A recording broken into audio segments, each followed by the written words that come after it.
In today's show, we're looking at Sunday's action in the NBA. An update on Tyrese Haliburton, his injury, Bradley Beal's injury, Damian Lillard's injury, Trae Young's injury. It's all here. Michael Bolton. Thanks, Josh. It's Michael Bolton here, and it's time for another episode of the Locked On Fantasy Basketball Podcast. Let's get to it. Let's get to it, indeed. You are Locked On Fantasy Basketball, your daily fantasy basketball podcast, part of the Locked On Podcast Network.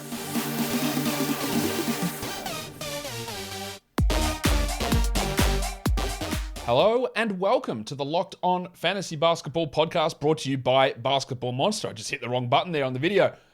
My name is Josh Lloyd, and I am the lead fantasy analyst at basketballmonster.com, and you can find me on Twitter, as always, at redrock_bball, on TikTok, at redrock_bball, on Instagram, at Locked On Fantasy Basketball, and Substack, joshloyd48.substack.com. It's free.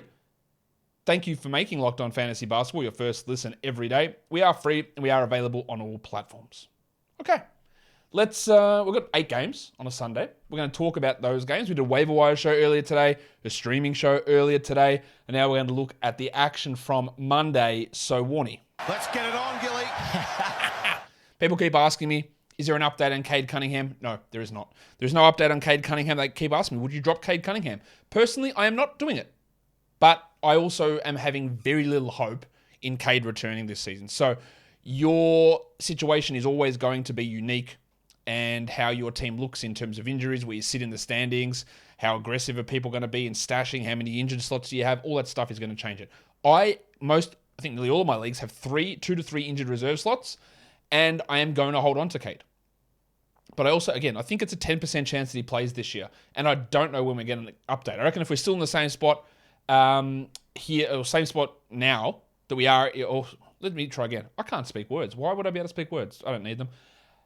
If we're in the same spot that we are now in a week's time, then I think he will be a drop. But hopefully we get some sort of information in the meantime. But irrespective, I don't think he's coming back before January anyway. So again, it does lean towards a drop. I'm just probably going to be a little bit stubborn on that. I've got a list here saying Mo Bamba is questionable. Yes, he is. But guys like Suggs and Harris remain out, as does Chuma Okeke. But the Bamba situation impacts Bol. It impacts Mo Wagner, who started the last 2 games. And that'll change a lot of the dynamics there with the Magic. So something we need to watch. Speaking of dynamics changing, Norman Powell is out for the Clippers, but Paul George and Kawhi are questionable. I don't know whether they'll return on Monday, but it's obviously trending in the right direction that they are going to return sometime this week and impact guys like Morris and Kennard and Mann and Coffey and Wall and Batum and Covington and Jackson. We know this. These are 2 absolute big studs that are going to come back. Jordy Poole and Andy Wiggins are both questionable for tomorrow. There's an opportunity there for Kuminga, maybe for DiVincenzo to be streamable, depending on which one of those guys is out. I will talk about Tyrese Haliburton later, Damian Lillard later, Bradley Beal later in their respective games. But there was something that cropped up with Trae Young. And I think one thing that's important to note, or actually one other thing, Jimmy Butler questionable tomorrow, the knee flaring up again. Ugh, yikes. The Trae Young situation in the article, and the tweet makes it seem like it's a little bit more aggressive than it might be. But there's obviously friction between Trae Young and Nate McMillan. Nate McMillan, I don't believe, is a very good coach. I don't think he should really last the season, but we'll see what they end up doing. But what it is, I think, and maybe I perpetuated this as well, even at the start, by air quoting the shoulder injury. Trae Young does have a shoulder injury, right? The issue, from what I understand from reading that Shams article, is not that they used the shoulder injury as cover for why he was out of the game. They used the shoulder injury as cover for why he wasn't on the bench. He was always going to be out because of the shoulder injury. But there was friction between him and Nate McMillan, where Nate's like, if you've got to be on the bench with the team, and Trae's like, I need to do rehab on the shoulder. Obviously, there's other sort of friction developing between these two, but Nate was either like, you're either here with the team or you're not. And Trae's gone, I'm just going to get the rehab. And, there's a lot more in it, obviously, but I think the way that it comes across is that it's a fake injury that they used as cover for why he didn't play. But my understanding is that he actually had the injury, and the issue of him not being with the team or not being on the bench is because McMillan was like, no, you have to be here, not get rehab. And he's like, well, I'd rather get the rehab. Other friction involved, of course, but it's not necessarily a fake injury that led him to miss that game. the designation saying he wasn't on the bench because of the injury is where the fakeness comes in. Does that make sense? I hope it does, because it is important to note that it wasn't a fake injury, and he's still listed questionable for their next game, but there's obvious tension. And you know who's going to win in a tension battle between a bad head coach and a franchise superstar? Yeah, it's going to be Trae Young. So I don't worry about where Trae Young's value lies. Do I think he's going to ask out? No, because if he says, hey, I can't work with Nate McMillan, you know what they're going to say? See you later, Nate McMillan. They're not going to say, all right, we'll trade you then, Trae. That's just not what's going to happen. Is Trae going to demand a trade? I highly doubt that. So I'm not worried about where Trae's production goes. I would be worried, and this might be a good thing, I would be worried that Nate McMillan's not going to be there. So you're going to have other guys, maybe a different coach at some point. Who knows? Maybe they patch it up. Maybe some things change there on the in terms of the production or the way that rotations run. But I wanted to clear that up because I thought it was important because, again, the initial read is, Trae Young faked an injury, so he didn't want to be there because he's arguing with the coach, or they created a fake injury to suspend him, and none of that happened. All right, so just making sure that, and go read the whole article for more detail, but that is important to note, I believe. Okay, we're not going to do waiver wire stuff. We did that earlier today, a few hours ago, on the waiver wire show. So let's get into talking about these games. The first game, the Denver Nuggets. They lose to the New Orleans Pelicans. Al, what's the score? 121-106. New Orleans wins it. There was no Maga Porter Jr. still. And let's start with the big controversy here, I guess, is that the big stiffy Bones Highland played only 5 minutes. Now, I'm very critical of Dr. Michael Malone at times, but I think it's confusion that bothers me and his over-reliance on low-upside bad veterans.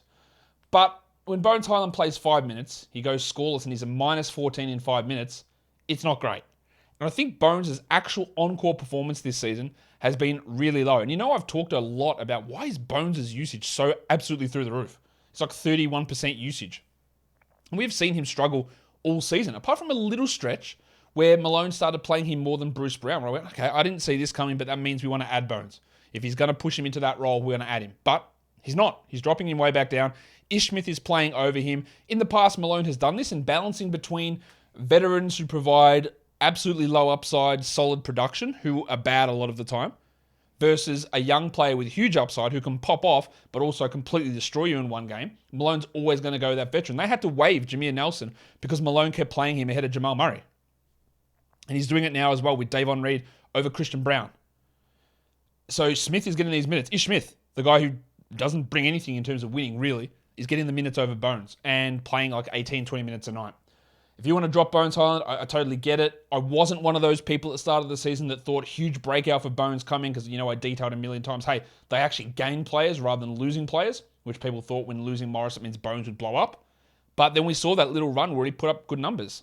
I think he's jackable. Get that garbage out of here! I also think that he is probably a dynasty buy low. This is a really rough stretch for him. But it wasn't good. Let's talk about good things for the Nuggets, though. Big Chungus, Nikola Jokic. Big Chungus, Big Chungus, Big Chungus, The production's really leaping for him. Unfortunately, just 5 of 9 from the line, but 32, 16, and 9, 2 steals and a block on 68% is awesome. Gordon had 19 and 8 with not much else. He'd sort of fallen away. I don't think he's top 100, but he's going to be around that. So there's got to be a little bit of a drop-off coming. While the headmaster, Jamal Murray, had 18, 4, and 5 with 2 blocks. Rough efficiency, but he's been much improved. I also think that the Shark, Bruce Brown, is a must roster player. Baby shark, But as I literally just said, there was a period when they were healthy where Bones was playing 28 and he was playing 23. I don't think that'll happen very often, but it's worth mentioning. 13, 6, and 3 here for Brown, while the aforementioned Ish Smith had 8, 1, and 3. At least he was only a -1. I don't think we need to hold Kentavious Caldwell-Pope. Get that garbage out of here! He's now outside the top 120. He had 6, 1, and 1. I just don't think there's a need to hold him. Simple as that. Vlatko Čančar got a lot of minutes off the bench. 15 of them, didn't do much. But he is getting that rotation role. For the Pelicans, they were without Ingram and Jones. I did not, in a million years, and literally nobody did, expect Jose Alvarado. You couldn't have expected Jose Alvarado to go off. 27 minutes off the bench, 38 points, 8 triples. 63% shooting, 73 from 3, 37 usage, plus 21. It's a brilliant game. I think when we do the waiver wire stuff tomorrow, he'll be one of the most added players, and I think that's going to be incorrect. That is a huge game. That is a huge performance. He's not going to play 27 every night. He's obviously not going to be this guy. He's the 142nd ranked player this season, which is fine for 14-team leagues, but don't chase this too hard. Really look to see if someone adds him and see the player they drop. I couldn't find a more unreplicable game than this. It's just not going to happen again, ever in his career probably. Trae Murphy, 29 minutes, 12, 2 and 3 with 3 steals. I believe he's a must-roster player. While Zion, we'd be loving what he'd been doing, but it sort of fell away a bit. It's not terrible. 7 of 11 from the line is bad, but 25, 6 and 4, a steal and a block. He'd been averaging over 2 steals, 2 blocks over the previous 3 games, so it is a little bit of a drop-off here for him. You'd hope for a little bit more, but unfortunately, you didn't get it. And it was just a stinker from CJ McCollum. 7.6 assists, no threes, 27% shooting. He's been quite poor this season. I think there's a buy low here because the shooting is just so unbelievably bad that there's going to be some improvement. For sure, there has to be. Speaking of improvements, I don't know if Valanciunas is getting any. I might drop his sound drop now because at some point, maybe we're just not talking about him. Jonas Valanciunas. 14 minutes, 13 points. Now, the low minutes were foul trouble. We've talked ad nauseum about the fit with him and Zion, how it's not great. In the past, in previous games, it had just been Larry Nance who'd get 25, 26, but it wasn't in this one. Nance played just 20 minutes, 4 and 3 with a steal and a block because they reintroduced Billy Hernan-Gomez. Now, Hernan-Gomez had 12 and 8 with a steal and a block. That's a really good game. I don't know that I want to trust the 3-man center rotation that often. I think Nance, as we're seeing the minutes sort of push down 2 or 3. 24, 25 minute a night, Nance is a 12-team league guy. 22 isn't. So if you want to move on, move on. I wouldn't add Hernan-Gomez either. Devontae Graham had 5 points in 14 minutes, while Dyson Daniels played well, played good minutes, 21 minutes, 2 and 2. He's a streamer on the days where these players are out, but he's not going to be able to find 20 minutes a night when Ingram and Jones return. I'd be pretty surprised if he was able to do that. To be honest, today's episode is brought to you by the fine folks over at Turo. Turo is the world's largest car sharing marketplace, and with Turo, you can book any car you want, wherever you want it, from a community of local hosts. Browse a huge selection of vehicles for just about any occasion or budget across the US, UK, Canada, and Australia. Book a spacious SUV or minivan for a family road trip, get a classic or luxury car for a special event, birthday, or holiday, or find affordable economy cars if you're in a budget and you just need to get from A to B. You can also test drive electric vehicles and see how they fit in your everyday life. Many Turo hosts can even deliver the car right to you. Every trip is backed by liability insurance. Terms, conditions, and exclusions apply. Forget boring rental cars. Find your drive at Turo.com. Second game of the day. Another blowout this one. The Suns and the Spurs. 133 Phoenix, 95 San Antonio. So it's hard to read huge amounts into this one, especially from Phoenix. Ayton had a huge 25 and 10 game, but only played 25 minutes. It's good to see that usage spike back up after he was very unaggressive last game. Bridges was questionable heading into this one. He had 20 points with 6 triples, and Booker had 20 and 8 assists. So good games from all those guys. But it was also a big game from Dario Saric. 21 minutes, 17 points, 4 threes. Now, last game, he did start with Torrey Craig out and did absolutely nothing. So I'm not going to read too much into this. He shot 75% here. The minutes and role are far from guaranteed. Craig might actually play in the next game, which is tomorrow. So Saric might be streamable tomorrow if we hear more about Torrey Craig being out, but that's about it. This game's so off the rails that Josh Okogie was fantasy relevant. 26 minutes, 9, 11, and 6 with 3 steals. I shouldn't need to tell you that you don't need to look at Okogie in 12 or 14 or 16 team leagues. He is the 396th ranked player this season, and I just don't care. Cameron Payne was bad, 5 points on 8 shots. He had 6 assists. As soon as Chris Paul is back, I reckon I'm happy to drop him. I don't really care that there'll be other games later on that Paul will miss. I don't believe that he will be a hold in that situation, but your own league will have different sort of situations. Maybe you are extended bench or weekly roster or roto games cap where you can stash someone on the bench. I don't think he's going to be that guy, but you can make arguments in those situations. For the Spurs, remember, San Antonio has a 2-game week coming up, and they don't play until Thursday. That is absolutely huge in terms of making roster decisions. Also, the next time we see San Antonio play will be Thursday, as I said. But you might have Josh Richardson back, and Doug McDermott back, and Jeremy Sohan back. Zohan now! And Jakob Poeltl back. All those guys might be returning. So the stream of Zach Collins, I talked about this on a show earlier today, is the process was 100% correct. The ad of him turned out to be 100% incorrect. because he shit the bed in 3 games, fouled trouble in 2 of those games, and it didn't work out. But again, if I was presented with the same opportunity, hey, their starting center is out, Zach Collins is going to start, I would add him in 12-team leagues every single time. It's just that he had one of the worst 3-game stretches he could possibly have at the time that his role was amplified. And that's tough. Collins had, what did he play? Only 17 minutes, 4, 6, and 5 for 14% shooting. Goldfinger had 5 and 7, Charlie Bassey. But you can drop these guys. If you streamed in Cater Bates D up 12 points with 2 threes, drop him. Collins, drop him. Bassey, drop him. Isaiah Roby, if you had him, drop him. The guys you hold on to are Devin Vassell, who did hurt himself towards the end. The coach said, oh, no, he's fine. I don't know what his injury was. Like, okay, Brett Brown, tell us. But they don't play till Thursday. He'll be fine, I think. 14, 5, and 4, while the old horse, Keldon Johnson. Whose horse is that? Better. 27, 5, and 2 on 48% shooting. We love that. 34 usage is just too high. Now, if you want to lose, this is a way you can lose tanking-wise. Give a bad player the number 1 offensive role, because that's what Keldon is. I've never been a massive Keldon Johnson fan. I thought he could bludgeon his way to pretty good value this season just with volume, but he's actually hurting so much in percentages. And even today, when the field goals go in, he hit 67% from the line and hurt you there. He is outside the top 150 for the season. I think he's going to be better than that. But you've got to understand that you're going to have some really rough percentage nights, and he's going to lack defensive stats a lot. But don't drop him. Trae Jones, 10, 2, and 3, 2 steals and a block. Yeah, not great, but solid enough to hold through all of this nonsense as we wait for them to play on. The only good thing about the schedule is they play Thursday, Saturday, both low volume days, but it is a wait with 3 days of no action. But you hold on to those 3 core guys, everyone else can get out of here. Today's episode is brought to you by BetOnline. BetOnline.net is your number 1 source for sports betting info, stats, news, and analysis.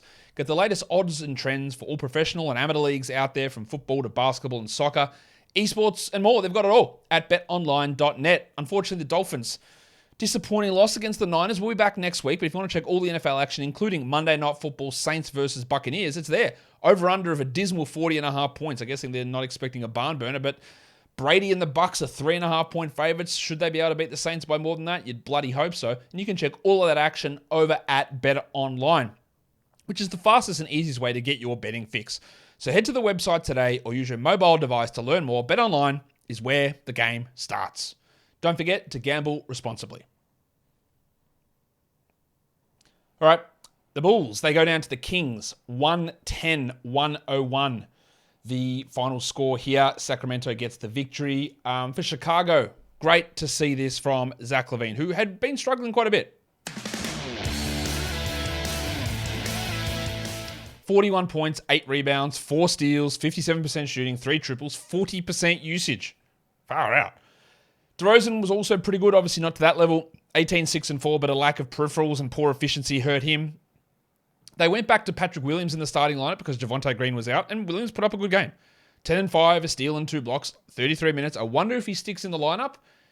He's still so low usage that it requires the defensive stats to carry him, and I'm not sure that makes him absolutely a must roster, but this is encouraging. Vooch was, I don't know, like limp? I don't know what the right word is. It's Big Vucevic. 12 and 6 with 2 threes, a block, 40%. He's had so many low field goal percentage nights. And Andre Drummond played 6 first half minutes and then never played again. They're going away from him as a backup center because, as we know, is he? The world.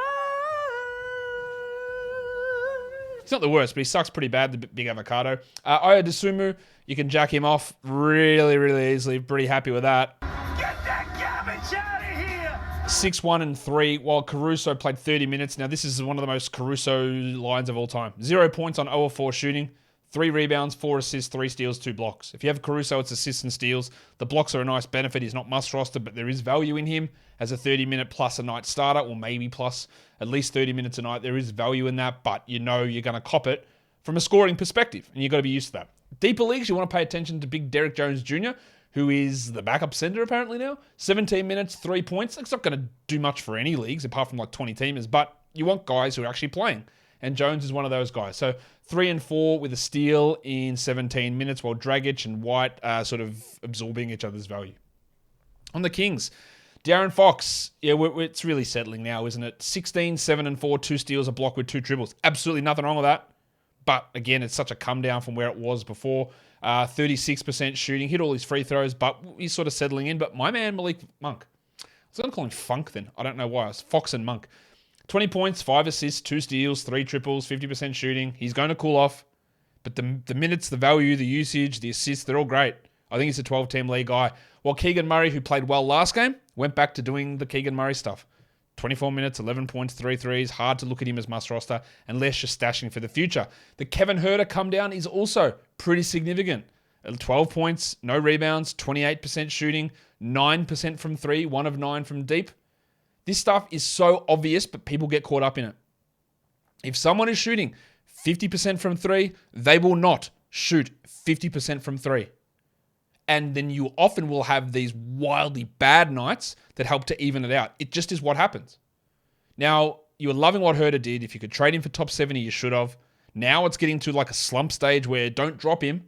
It will start to even back out because the role is pretty secure. But that sort of stuff just has no basis in reality of being able to hold. The pencil, Harrison Barnes.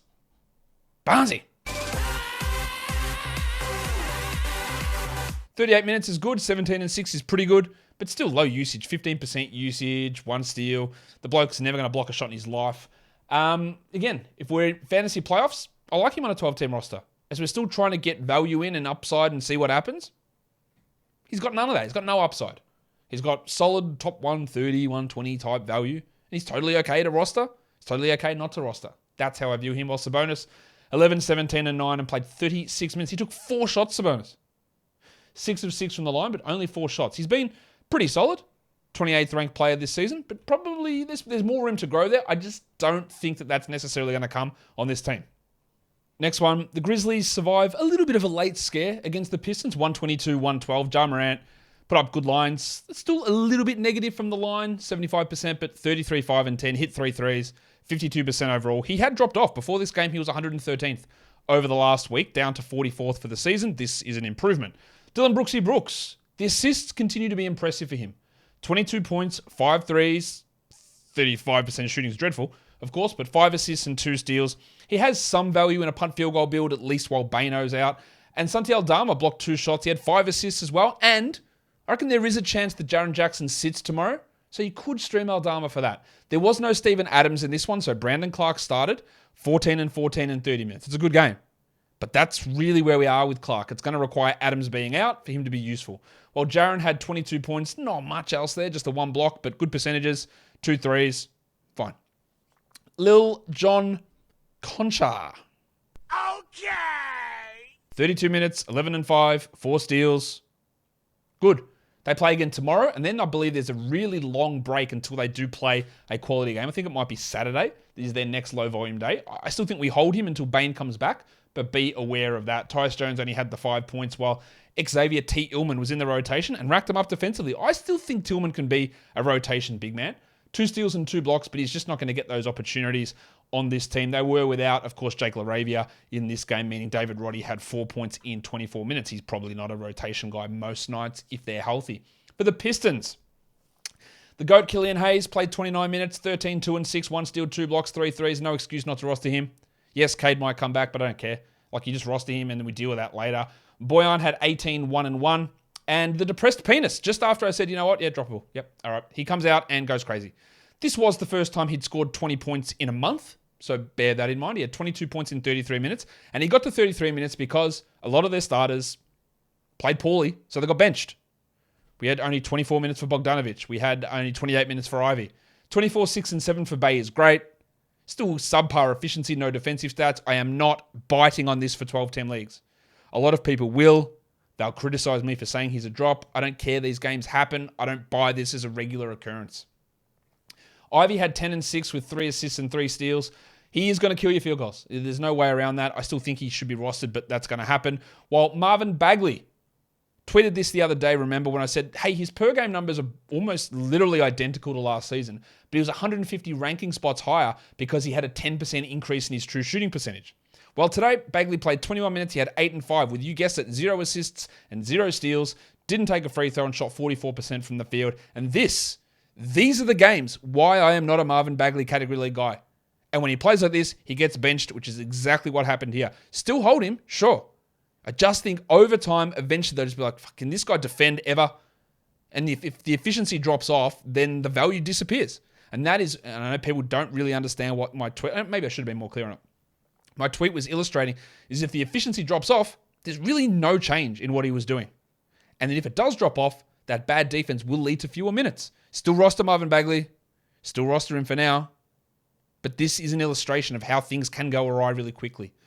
Isaiah Stewart wasn't very good either. 8 points, 2 threes, 2 blocks on 43%. He probably is a 12-team league guy, and I think I prefer him over Bagley, but I don't feel super strong about that. While Jalen Brown only played 15 minutes, which is annoying.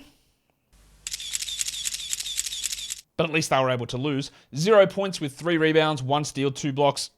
He still is the best center from a fantasy perspective if they were to get the minutes equally. But he's not gonna. It doesn't appear like, which is frustrating as all shit. 10 points for Hamidou Diallo in 12 minutes. Kevin Knox played 12 minutes. But a lot of that is some of that garbage time stuff where they were able to close that gap on the Grizzlies a little bit in this one. The next game, the Celtics pull away from the Nets in the end to win 103-92. Some pretty interesting performances in this one. For Boston, Jaylen Brown was awesome.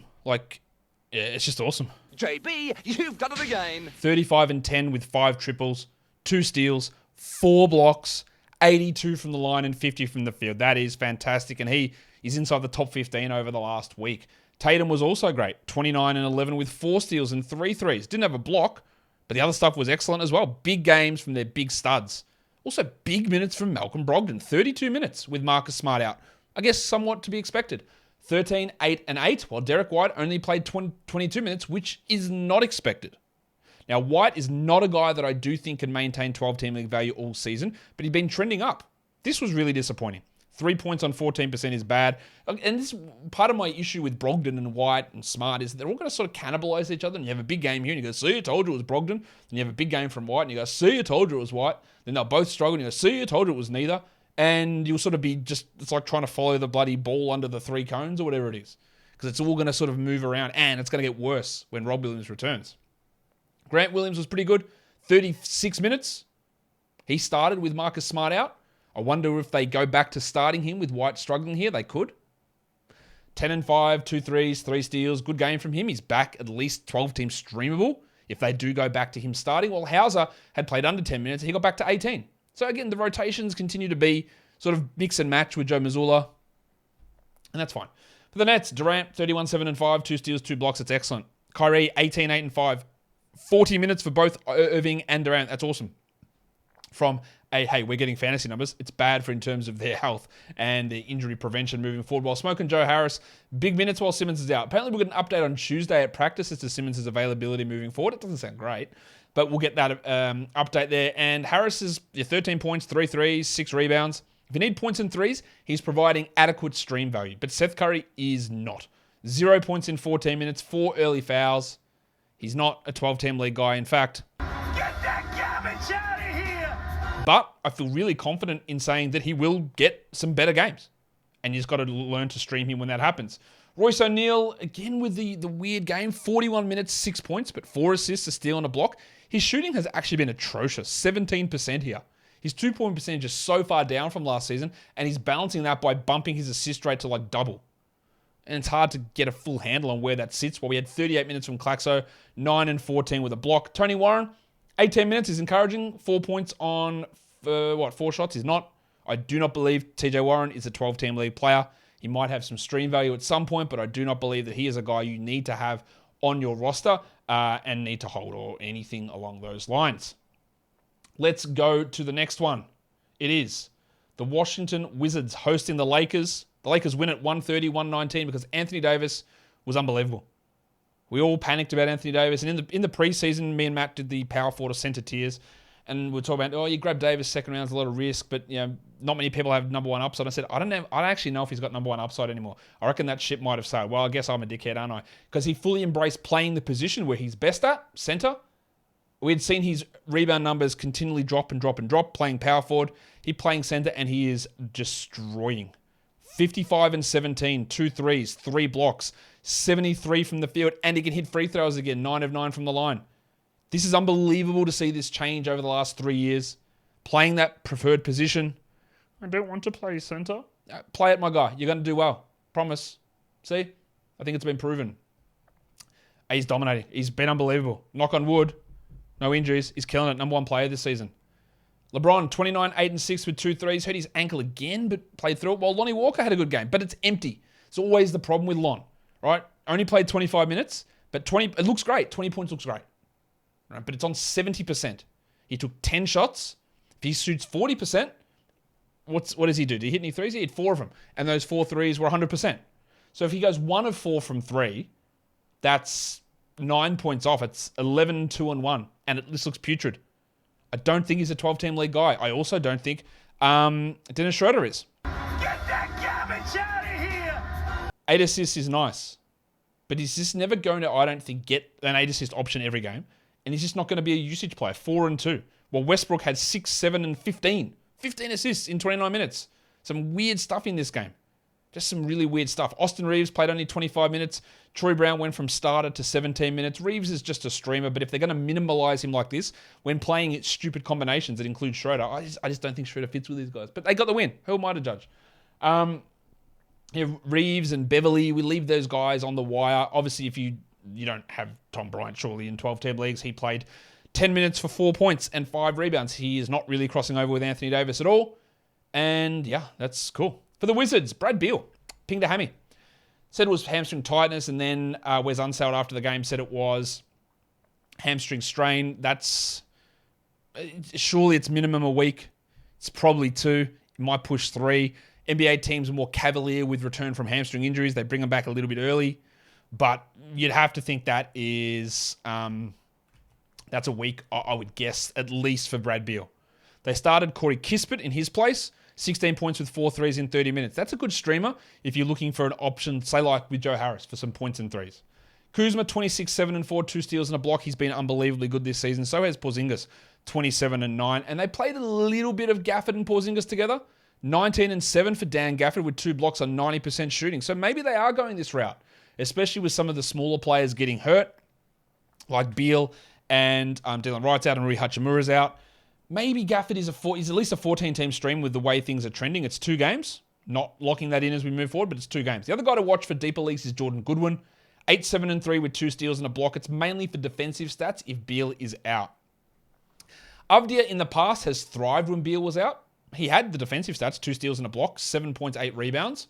Wouldn't mind considering him. Like it becomes him or Kispert as probably the 12-team streams with Beal out, would be my guess. Well, Monty Morris, 31 minutes. Good opportunity for Monty Morris.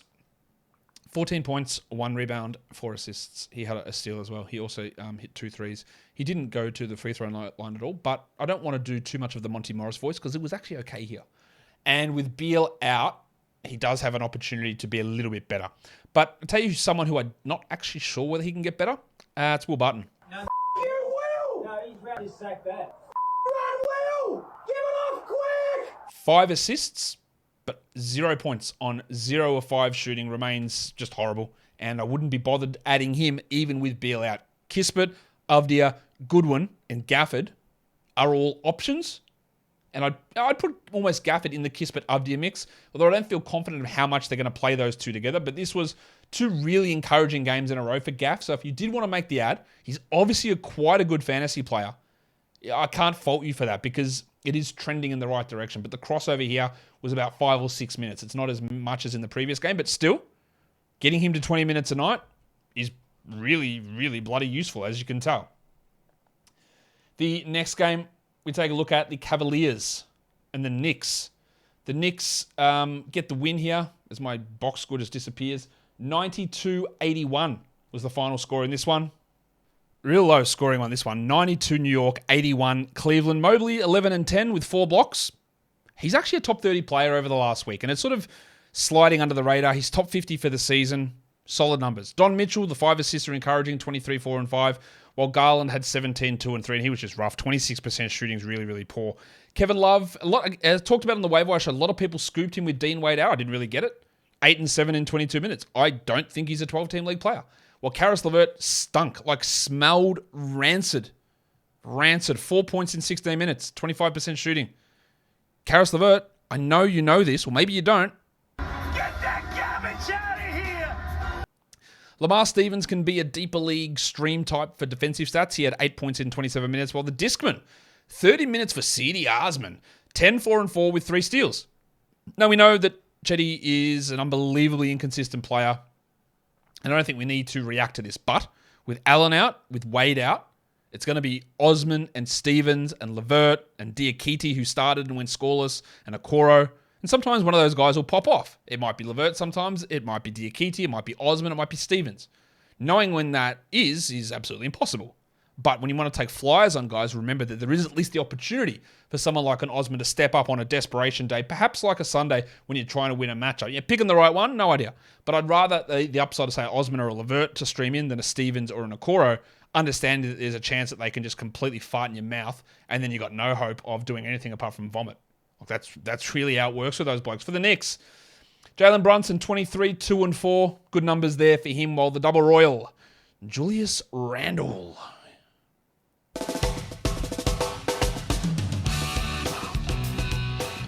$18, 9 and 4, 37%. Doesn't get much more Randle than that. Rowan Barrett, speaking of not getting more Randle, this doesn't get more Barrett than this. 15 and 8 on 39%. Also 3 of 4 from the line, continuing his suckiness. He had been a little bit better of late, but this was strong. Cam Reddish DMP CD'd in this one, so you can drop him, obviously. While Grimes, he played 40 minutes for 4 points. Now, Quentin Grimes is a steal streamer. He had 2 steals and a block, but he's just going to have so little opportunity to do anything playing in this starting group that he's just not a 12-team league player. Maybe 14, probably more 16. Hartenstein played 14 minutes for 10 and 9, while Robinson had 5-11 with 3 steals and a block. Hartenstein's a 12-team drop in my mind. Well, quickly, even on a game where Derrick Rose rested, which they didn't tell us about before the game, quickly played only 24. He had 12 and 5 with 2 assists. He's solid. We love that he's upside, but it's just not going to hit often enough for him to be a 12-team league guy. Obi Toppin resignated? No. That's not the right word. Interestingly, relegated, that's the word.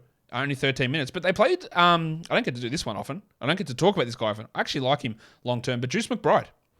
I am going to drop a deuce on everybody. Interesting, he played 16 minutes, while Quickly only got 24, and Reddish got 0. Something to pay a little bit of attention to, I think. I don't know why, but I like McBride. But again, just these weird bench mixes that Thibodeau tends to run.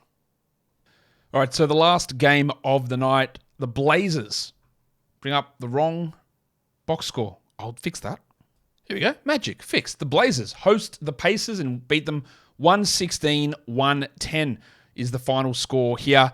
It was always going to happen. Lillard back and Haliburton out. They were never going to stand a chance, but there we go.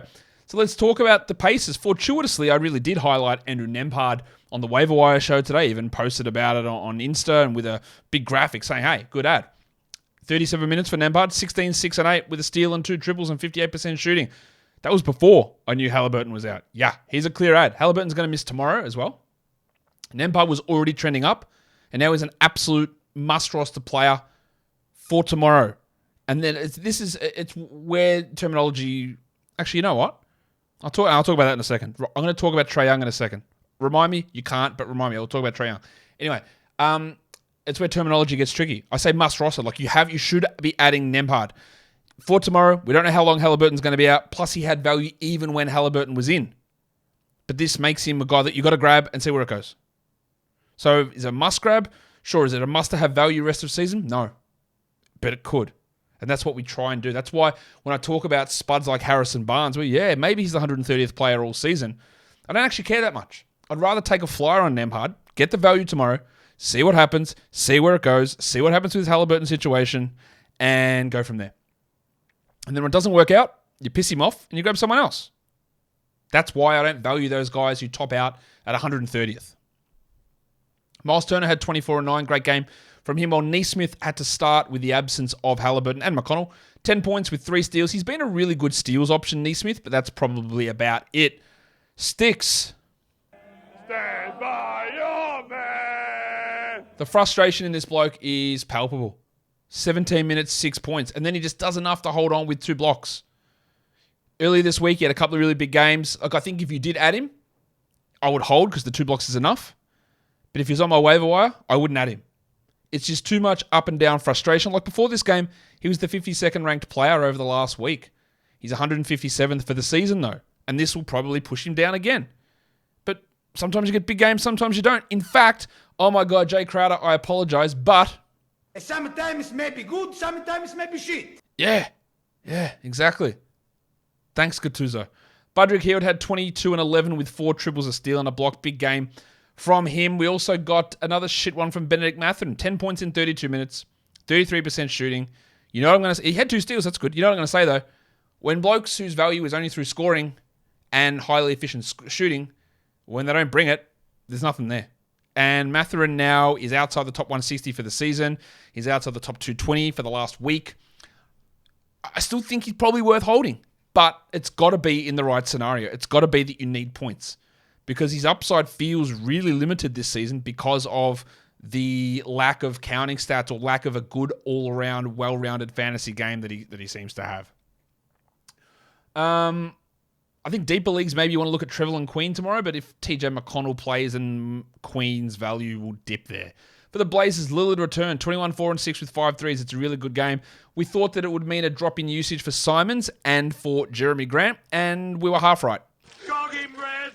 Simons had a usage of only 19%, and we've seen consistently when he plays with Lillard that the usage does drop. And earlier this year, he was actually the 2B behind Lillard and Jeremy Grant, and that's exactly what happened here. Now he was able to bolster his value by having some other numbers. 22 points with 5 threes and 6 assists is really good, and he shot 57%, which include 56% from 3, but I'm a little bit more worried about the fact that it was 19 usage, and he was a -8 in a game they won by almost 20. That is a little bit of the concern. He's a guy that I've been talking about as a sell high. So the sell high window might remain open here, because on the surface, the game looks really good, because it is. Like 22 points is really good. But is it sustainable? Jeremy Grant was the opposite. He had the big usage, 34 usage, but was inefficient, 43% shooting. But had 28, 5, and 3 with 3 threes. Yeah, he's also a big sell high, and that sell high window remains massively wide open. So, both of these guys, I think it's going to be hard for them to maintain that high level they were producing, which was top 30, without Lillard. One of them might have a top 30 game and then drops off, and this was, again, against an undermanned opponent. But I don't look at this and go, well, yeah, they can all obviously survive and do this every game when Lillard plays. I don't believe in that. Josh Hart had 11 and 10 with 3 steals. Good. Well, Nurkic dropped a little bit as well, 19, 6, and 4 with a steal and a block. And we did expect him to drop somewhat. But one we can jack off now is Justice Winslow. Get that garbage out of here! Still constrained for defensive stats. He had 2 steals with 6 rebounds in 23 minutes. And Trendon Watford, someone mentioned to me, hey, you didn't talk about Trendon Watford as a stream guy. And this was why, because I thought if Lillard and Hart play, he's just not going to have that value. He still played 17 minutes because of the absence of Nasir Little and Keon Johnson. But 2 points with 4 assists for Trendon Watford renders him as a useless deeper league player. And Shaedon Sharp, too, useless. He has dropped way off. For as good as he has been, as good as I think he's going to be long term, he's outside the top 300 in fantasy ranks for this season because, like Mathurin, he doesn't really do too much outside of score, and the minutes and the usage are just not even close to being where they need to be for that to make sense. Let's look at the lines of the night. The monstrous... Oh, actually, I was going to talk about Trae Young. So, thank you for reminding me. Earlier in the show, I talked about the Trae Young situation, and I recorded that like about an hour or so ago, from where I am now. And I sort of sat on it and reflected and went and read the article again, and I think I was maybe a bit misrepresentative of that. It wasn't just that Trae Young was hurt. It was that, from my understanding of the article, and again, things might come out and change this, and I wanted to correct this because it didn't sit right with me the way I was talking about that earlier, is that Young had the shoulder soreness. He was debating whether he was going to play. He wanted to get treatment on it. McMillan wanted him to come to shoot around. And Trae was like, no, I want to go get treatment on it, and then I'll tell you later on whether I'm going to play. And Nate was like, you either come and play off the bench or you don't come at all. And Trae was like, well, I'm going to get treatment, so I'm not going to come at all. Are they both in the wrong there? Probably, yeah. Is Trae... Yeah, is it important for Trae to come to shoot around instead of getting treatment on his shoulder? I don't think so. I get what McMillan's trying to do. Team first, we've all got to be here. But I think, for me, Trae getting that treatment is probably more important. Leaving the decision whether he plays in his hands is probably something he's earned a little bit, given how quickly he's recovered from all of his injuries in the past, and he's played through a lot of stuff. But yeah, I think I was being a little bit unfair earlier on to say that, Young was out and this was, the team saying don't get treatment, or McMillan saying don't get treatment, come sit on the bench. It wasn't quite what it was. So I hope that clarifies it. I do go in. The article's still not 100% clear in who is what, and there's always agents, sides, and favors that are done in these articles and reporting. But I just wanted to clear that up, that it wasn't that he was definitely out. It was like he wanted to give the information later on, and McMillan said, no, come to shoot around. He's like, if my option is come to shoot around, not get treatment now, versus play off the bench later on, I'm not going to do it. So both sides at fault. Apologies. The waiver wire line of the night. No, the monstrous line of the night. Davis. Well, who cares? Yeah, we know it. The waiver wire line of the night and the young gun of the night is the big fella, Jose Alvarado. Do not expect him to do that again. And the dud of the night is Mr. 5 Minutes himself, the big stiffy, Bones Highland. Yeah, I can't say that. Well, anyway, lots of thoughts go through my head that I would say in a real life setting. And I say some pretty questionable things at times on there. But all I was going to say is if my big stiffy was a 5 minute man, I think I'd be pretty happy. But anyway, let's get on to talking about the top 10 players in category leagues. Number 1 was Anthony Davis. Number 2 was Jaylen Brown, followed by Zach LaVine, Nikola Jokic, Jason Tatum, Jose Alvarado, Domantas Sabonis, Kevin Durant, Ja Morant, and Damian Lillard. There's your top 10 players today. Your top 10 rostered in less than 50% of leagues. Alvarado, looks steal streamer, but that offense is bullshit. Nembhard, yep, grab him. Gafford, now, we've seen the trend, and then after the game, they asked Kuzma, yeah, man, love the two bigs, give something different to look at. And I don't think Kuzma would come out and say that, or maybe he would, but maybe they are leaning into that. So, definitely a 14-team league add there, Gaff. Dario Saric, not interested in. Bill Hernan-Gomez, not interested in. 6 was Santi Aldama. Maybe you stream him tomorrow if we hear that Jaren is out. 7 is Josh Okogie. I've never been less interested in a waiver wire player in my life. Grant Williams, tomorrow there could be some big opportunities. I reckon he might get a sniff of taking Derek White out of the lineup again. Jordy Goodwin and Corey Kispert at 9 and 10. And with Beal likely on the shelf for a week, they're both going to push into at least 12-team stream value. Your top 10 players in points leagues. Number 1 was Davis, followed by Nikola Jokic, then Jaylen Brown, Zach LaVine, Ja Morant, Kristaps Porzingis, Kevin Durant, Jose Alvarado, Jason Tatum, and LeBron James. Guys, that will do it for me today. Don't forget to follow this podcast on Apple Podcasts, Google Podcasts, Stitcher, Spotify, and on Odyssey. And if you're on YouTube, please thumb it up. Please leave your comments. Please subscribe. And please ring my bell. Guys, we are done here. Thank you so much for listening, everyone. See ya.